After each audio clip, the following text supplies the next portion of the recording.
चलिए, आज का मेन टॉपिक है economics.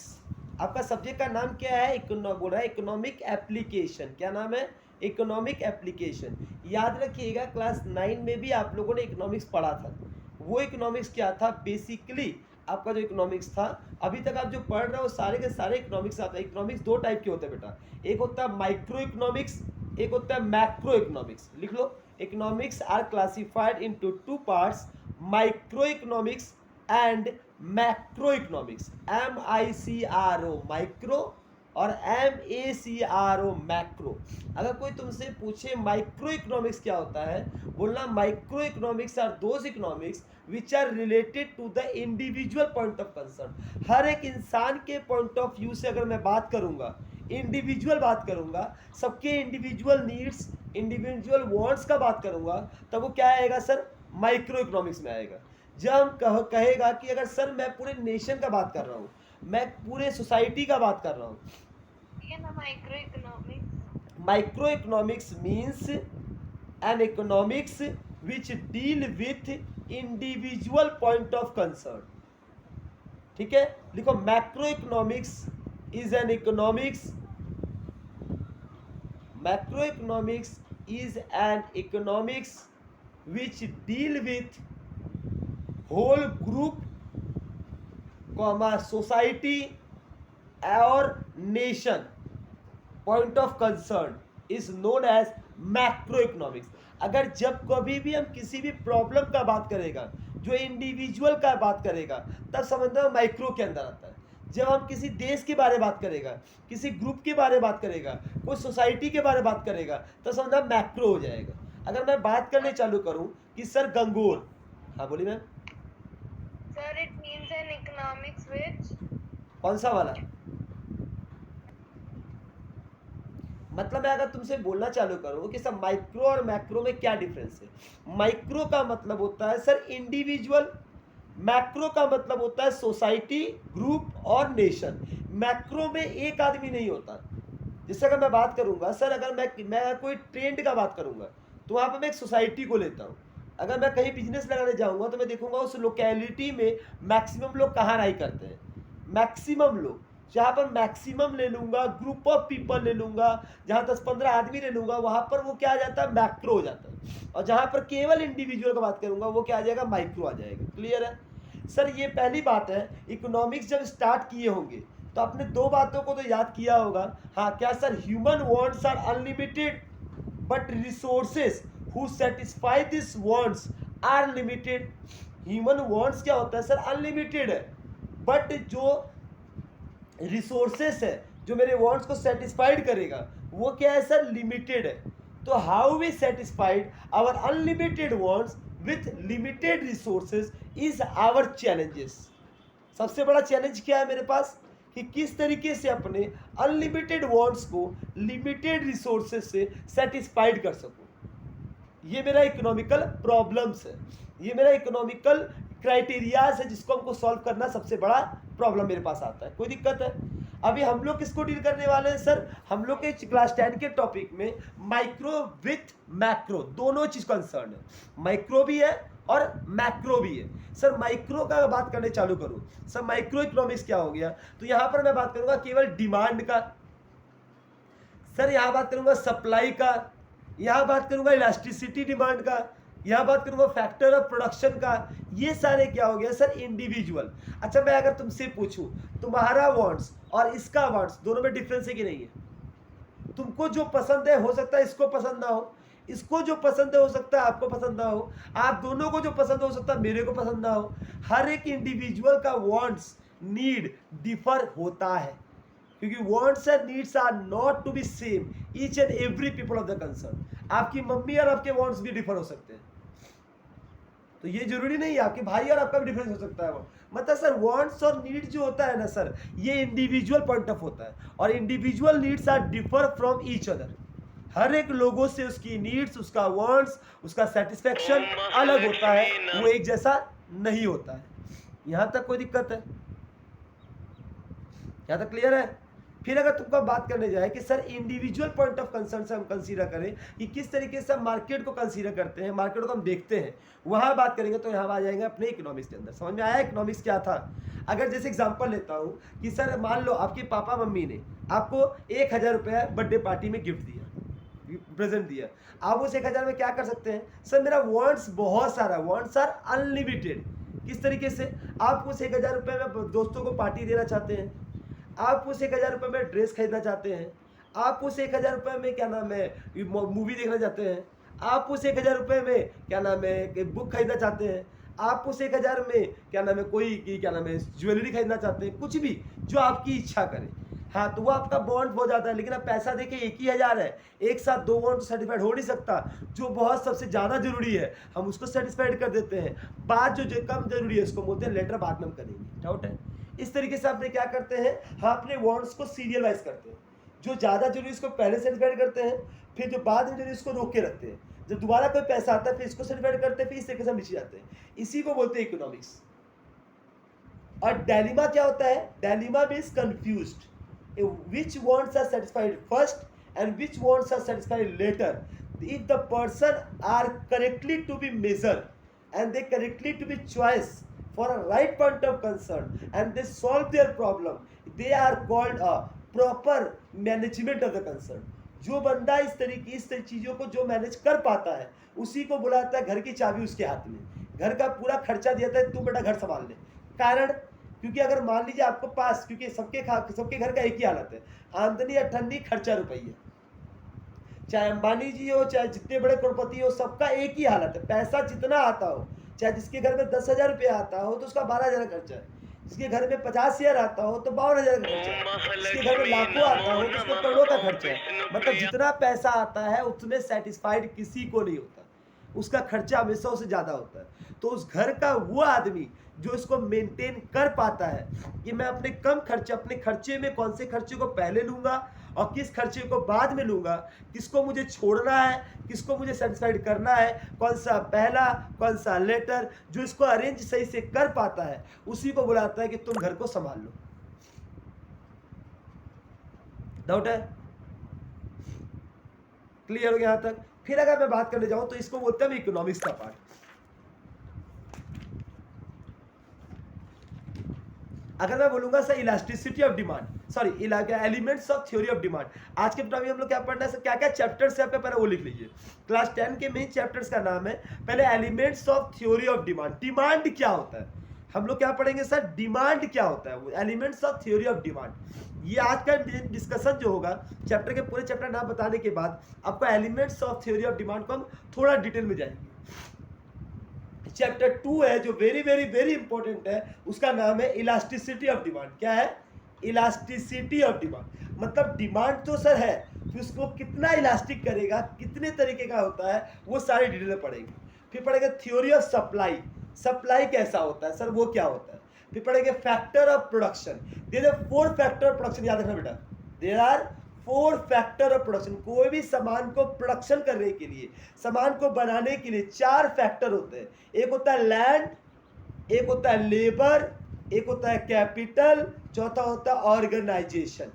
There are 4 factor of production, land, labour, capital, organisation. Organisation का एक और नाम क्या है? एंटरप्रेन्योर्स। Clear sir? लैंड, अगर मेरे पास लैंड है तो लैंड के बदले मुझे क्या मिलता है? रेंट। क्या मिलता है? लैंड के बदले क्या मिलता है आपको? रेंट। लेबर, लेबर को क्या मिलता है सर? वेजेस। क्या मिलता है? वेजेस। कैपिटल, सर अगर मैं कैपिटल पूंजी लगा रहा हूँ उसके बदले क्या मांगूंगा मैं? इंटरेस्ट। क्या मांगूंगा? इंटरेस्ट। अगर मैं ऑर्गेनाइजेशन हूँ, अगर मैं इंटरप्रेन्योर हूँ तो मुझे क्या चाहिए sir? Profit. There are 4 factor of production and each factor of production required some return. This 4 factor required 4 returns is known as a land, return is rent, labor, return is wages, capital, return is interest, ये और चौथा entrepreneurship, return is profit. तो ये सबको आपको detail में पढ़ना है, पूरे के पूरे एक टॉपिक है, सबसे बड़ा टॉपिक इसका नाम है factor of production basic concept. अब इसके बाद जो हम लोग पढ़ेंगे उस चैप्टर का नाम क्या है? Nature and structure of market. सबसे इंपॉर्टेंट टॉपिक इकोनॉमिक्स का बोलोगे तो मार्केट आएगा। सब मार्केट क्या होता है? मार्केट का मतलब नॉर्मल अगर मैं बात करूं सर इकोनॉमिक्स की बाहर से, market is a place in which buying and selling of goods and services should be awkward. मैं अभी जस्ट आपको पढ़ाया था बिजनेस स्टडी टॉपिक में, वहां पे आप लोगों ने कॉमर्स में पढ़े होंगे मार्केट क्या होता है, लेकिन यहाँ पर हम लोग मार्केटिंग नहीं पढ़ेंगे, केवल मार्केट पढ़ेंगे। तो मार्केट हम पढ़ाया था, आपको वहाँ बताया था मार्केट इस फेनोमेनन होता है जहाँ पर सामान खरीदा भी जाता है। मार्केट कितने टाइप का होता है सर, ये डिपेंड करता है कौन से बेसिस के हिसाब से आप बोल रहे हैं। अगर आप बोल रहे हैं सर टाइम पीरियड के हिसाब से तो होता है sir very short period market, short period market, long period market, very long period market. अगर हम बोलेगा सब कम्युनिटी के हिसाब से तो सब हम लोग बोलते हैं सब मिल्क मार्केट, सब हम लोग बोलते हैं स्पाइसेस मार्केट, हम लोग बोलते हैं फ्रूट मार्केट, हम लोग बोलते हैं सब फ्लावर मार्केट। हम लोग कम्युनिटी के हिसाब से बोलते हैं ना, दाल पट्टी, चीनी पट्टी, मछली पट्टी, क्या नाम है भाई, मिर्चा पट्टी, ये सब बोलते हैं ना। तो ये दाल ये सब क्या होता है सर, उस इलाके का नाम, उसको का नाम, उस मार्केट का नाम उस कम्युनिटी के नाम पर भी हो जाता है। लेकिन हम लोग जो पढ़ते हैं कौन सा मार्केट पढ़ते हैं हम लोग पढ़ते हैं जो मार्केट जिसका नाम क्या है, market on the basis of competition. तो कंपटीशन के हिसाब से क्या है सब परफेक्टली कंपीटिटिव मार्केट, फिर होता है मोनोपोली मार्केट, होता है मोनोपोलिस्टिक मार्केट, फिर होता है ओलिगोपोली मार्केट, फिर होता है ओलिगोपोलिस्टिक मार्केट, मोनोसोनी मार्केट, मोनोपोलिस्टिक, बहुत सारे मार्केट होते हैं।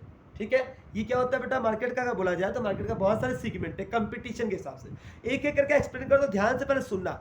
सब परफेक्टली कंपीटिटिव मार्केट क्या होता है sir, perfectly competitive market are those market in which large number of buyer and large number of seller. Sir बेचने वाले बहुत है, खरीदने वाले बहुत है। ठीक है, सेल द होमोजीनियस प्रोडक्ट, एक जैसा प्रोडक्ट बेचते हैं। They are free entry and free exit, free में कोई भी आ सकता है और कोई भी जा सकता है। ठीक है, फिर बोला सब perfect knowledge about the market concern, perfectly mobile, हाँ, और there is only production cost. This is the characteristics of perfect competition market. क्या है ये कैरेक्टरिस्टिक्स है। अगर मैं तुमसे कहूँ सब परफेक्टली कंपटीटिव मार्केट क्या होता है, बोला सर मेरे नीचे जो जितने भी दुकान तुमको दिखाई देंगे वो सारे परफेक्टली कंपीटिटिव मार्केट। कंपटीशन है कि नहीं बेटा, कि तुम जो प्रोडक्ट बेच रही हो क्या वैसा प्रोडक्ट कोई और नहीं बेच रहा है क्या, सब बेच रहे हैं। तुम जहाँ से मैगी जैसे मैं बेच रहा हूँ, मैं राशन का दुकान वाला हूँ, मैं जो मार्केट जहाँ से लेकर आता हूँ बगल वाला तो वही लेकर आता है, कम्युनिटी में कोई अंतर नहीं मिलेगा। तो सर बायर लार्ज है और सेलर भी लार्ज है। अगर मान लो कोई एक दुकानदार बोले कि मैं प्रोडक्ट नहीं बेचूंगा, क्या आप भूखे मर जाएंगे, बल्क पड़ोसी से ले लेंगे, या आप बोलेंगे जा मैं तेरी दुकान से नहीं लूंगा, वो दुकान बंद कर देगा कल से, वो किसी और को बेच देगा, क्योंकि बायर उसके पास बहुत है और सेलर भी बहुत है। ना आपको कोई एक कस्टमर दुकान से तकलीफ होगा, न एक दुकानदार को आपकी जाने से कोई। Single buyer can not influence whole market because there are lots of consumer who can buy the product of that market. So market segment are depend upon the society, depend upon the group, not a individual point of concern. Sir दूसरा क्या था, homogeneous product, मतलब एक जैसा product. इन अ perfectly competitive market में जो product बिकता है, कैसा प्रोडक्ट बिकता है सर, एक जैसा प्रोडक्ट बिकता है। मैगी जो आप बेचेंगे वही प्रोडक्ट ये बेचेगी, सारा दुकानदार एक ही बेचता है, कुछ अलग उसमें नहीं आता, अलग कुछ नहीं है। ठीक है, तीसरा होता है sir free entry free exit. जब कोई बंदा चाहेगा कंपनी में आना वो आ सकता है, जब कोई जाएगा जाना वो जा सकता है। ठीक है, इस तरीके से मार्केट को आगे बढ़ाया जाएगा। मैं इसको एक्सप्लेनेशन जब चैप्टर पढ़ाऊंगा तो और डिटेल में जाऊंगा। अभी जस्ट समझ में आया परफेक्टली कंपटीशन क्या होता है। सिंपल सा बोला, लार्ज बायर लार्ज सेलर। अगर कोई तुमसे पूछे परफेक्टली कंपीटिटिव मार्केट क्या होता है, बोलना परफेक्टली कंपीटिटिव मार्केट वो मार्केट होता है जिसमें लार्ज बायर और लार्ज सेलर होते हैं और जो होमोजीनियस प्रोडक्ट को सेल करते हैं, एक जैसे प्रोडक्ट को सेल करते हैं, उसको हम लोग क्या बोलते हैं, परफेक्टली कंपीटिटिव मार्केट। एग्जांपल कोई बोले, बोला बेटा आपको जो भी मार्केट दिखाई दे रहा है वो क्या है, परफेक्टली कंपीटिटिव मार्केट है। क्यों, नीचे दुकान देख लीजिए मेरा, राशन का दुकान, किराना दुकान, दूध का दुकान, मछली का दुकान, बाजार का दुकान, जो भी देख लो कंपटीशन है तो परफेक्टली कंपीटिटिव मार्केट हो जाएगा। सेकंड मार्केट का नाम क्या है बेटा, मोनोपोली मार्केट। क्या market, monopoly market. Monopoly market are those market in which single seller, ध्यान से सुनना, सिंगल सेलर लार्ज बायर। मतलब मोनोपोली मार्केट उस मार्केट को बोलते हैं जो बेचने वाला तो एक है, खरीदने वाला लाख, मतलब देने वाला एक है, लेने वाले हजार। ये एग्जांपल क्या है बेटा, एग्जांपल है आपका railway, Indian railway. Indian railway train में अगर आपको सफर करना है तो इंडियन रेलवे के अलावा कोई और ऑप्शन है? अंबानी जी खुद का पटरी बिछा पाएंगे ट्रेन चलाने के लिए? टाटा जी खुद का ट्रेन चला पाएंगे? नहीं। ये सारा का सारा ट्रेन IRCTC के अंदर आता है, इंडियन रेलवे के अंदर आता है। तो ये क्या हो गया, मोनोपोली मार्केट। तो ये monopoly market are market in which single seller large buyer. Single seller है, एक जन बेचने वाला है और खरीदने वाला लार्ज है, कोई दिक्कत। अब थर्ड मार्केट जिसका नाम क्या है सर, मोनोपोलिस्टिक मार्केट। क्या बोलोगे, मोनोपोलिस्टिक। ध्यान से बोलना, मोनोपोलिस्टिक मार्केट वो मार्केट होता है जो दोनों मार्केट को मिला के बनता है। कौन सा दो मार्केट? परफेक्ट कंपटीशन और मोनोपोली। इन दोनों को अगर मिला दूंगा तब नाम क्या आ जाता है? मोनोपोलिस्टिक। इसमें कुछ कैरेक्टरिस्टिक्स परफेक्ट कंपटीशन का होता है और कुछ कैरेक्टरिस्टिक्स मोनोपोली का होता है। सब परफेक्ट कंपटीशन का पहला कैरेक्टरिस्टिक लिख जाइए, लार्ज बायर लार्ज सेलर। पहला कंडीशन क्या लिया इसने? Large buyer large seller. in a monopolistic market there is a large buyer large seller, but in a monopoly market the characters was taken is called heterogeneous product। एक जैसा product नहीं होता। अगर मैं बात करूंगा हाँ कि सर सिंघाड़ा, अगर मैं समोसा का बात करने जाऊँ तो हर एक दुकानदार समोसा के एक ही क्वालिटी का बनाता है, या हर एक जो टीचर्स होते हैं वो क्या सर्विस एक ही जैसा देते हैं?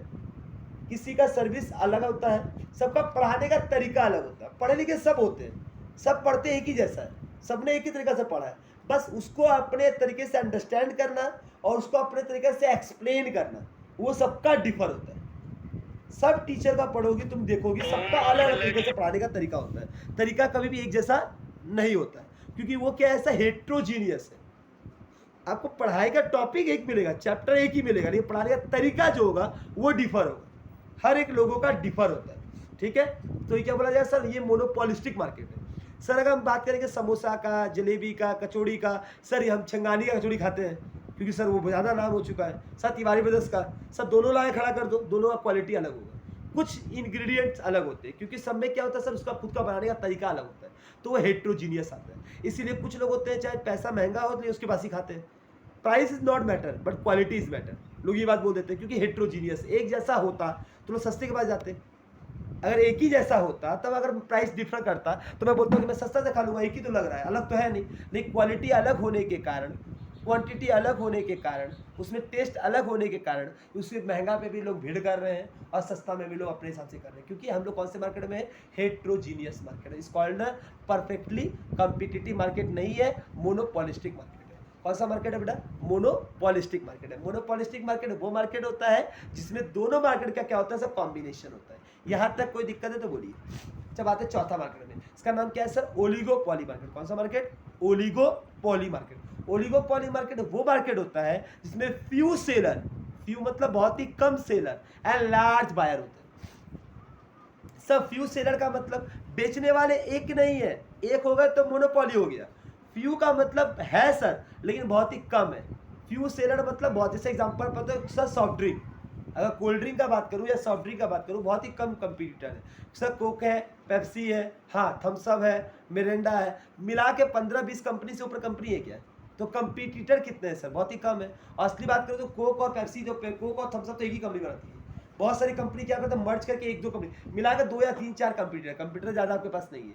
मतलब बेचने वाली कंप्यूटर क्या है सर? फ्यू सेलर कम है और बायर ज़्यादा है, उसमें ज़्यादा डिफरेंशिएशन नहीं है, इसलिए प्राइस एक जैसा होता है। जो प्राइस अगर नीचे कर लेगा उसका सेल बढ़ जाएगा, तो जहाँ ये प्राइस नीचे होता है ये प्राइस नीचे कर देता है, ये बढ़ाता है ये बढ़ा देता है। जानते हैं एक साथ पैसा बढ़ता है, एक साथ पैसा कम होता है, इसको बोलते हैं हम लोग कौन सा मार्केट? Oligopoly market. डाउट है?